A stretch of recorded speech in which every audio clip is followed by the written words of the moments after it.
All right, welcome guys. For this week, you'll be learning scientific notation, and this is pretty much how it's gonna look like. Let's start with some definitions. The first number, that is called a coefficient. It is the first part of an expression. Then it's followed by times 10, that is the base, the number that gets multiplied by the exponent. And of course, the exponent is the small number on the top of the base, which multiplies it by itself that many times. So if you want, you can pause it and write this down as notes so you can keep them for you later. One important note that you should keep is that the coefficient should always be between 1 and 10. So I'm gonna write that down, you guys. Make sure you write it down somewhere on your own notes. So one more time, important note. The coefficient must be a number between 1 and 10. Cannot be less than 1, cannot be more than 10. Alrighty, so let's look at some examples. Let's start with the easy part. Let's take how to convert standard notation to scientific. Alrighty, so notice that this is a very big number, right? Think of it if we're talking about units or money. This is a very big quantity. Alrighty, so the first thing I'm gonna tell you is that we need to start with a coefficient. So if we look here at the far left, we need to make this into a number that would be between 1 and 10, right? So if I was to drop the decimal here,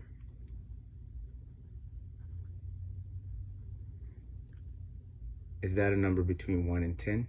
Yes, 7.02.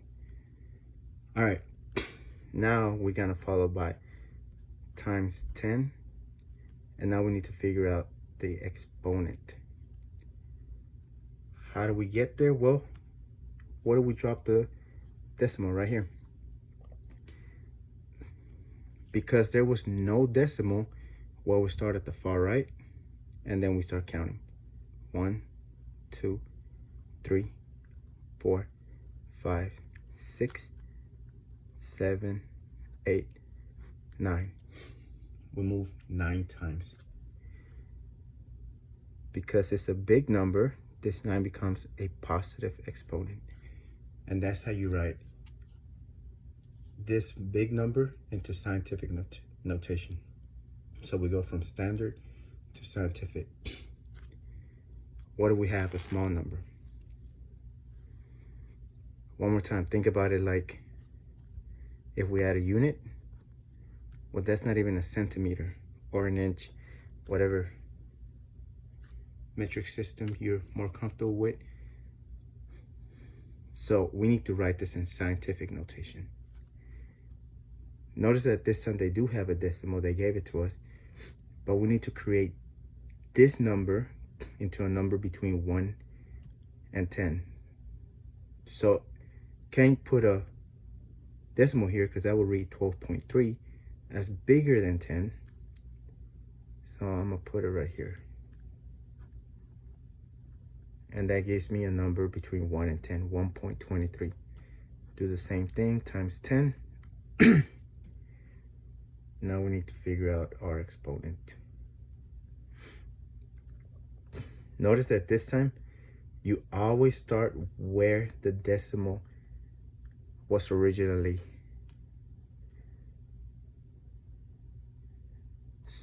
Yeah, you start where the decimal was originally started from, and so you go 1, 2, 3, 4, 5.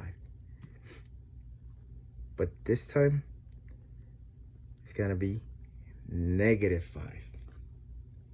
See the difference? If it's a big number, positive exponent. If it's a really small number, 0.00, 0, 1, 2, 3, then it's gonna be negative.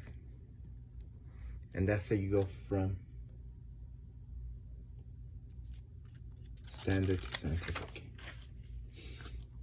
What about the other way?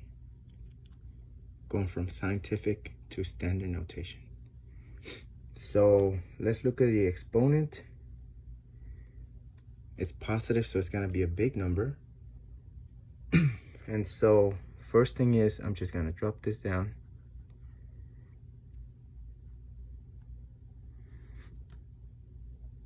And it's a positive exponent, so we're gonna move to the right that many times. 1, 2, 3, 4, 5, 6.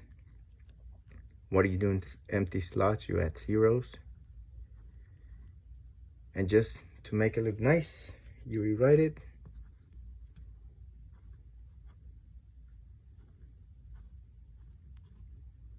And you put the commas. And that's how you go from scientific to standard. Notice because it's positive, we went to the right to make it a bigger number. If you would have went to the left side, this number would have been small. So we're down here to the last example, you guys. Negative.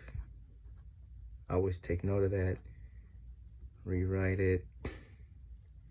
Because it's negative, this time I'm gonna go 5 times to the left. 1, 2, 3, 5.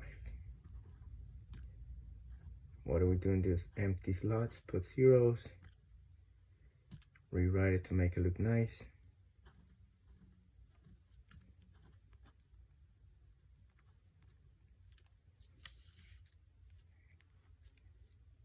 And there you have it. 1.25 times 10 to the negative 5 is 0.0000125. Just because you'll be seeing this, you guys have many questions that's outside of the decimal point, so it's not going to be counted, but that's typically how they write it in questions. Good luck.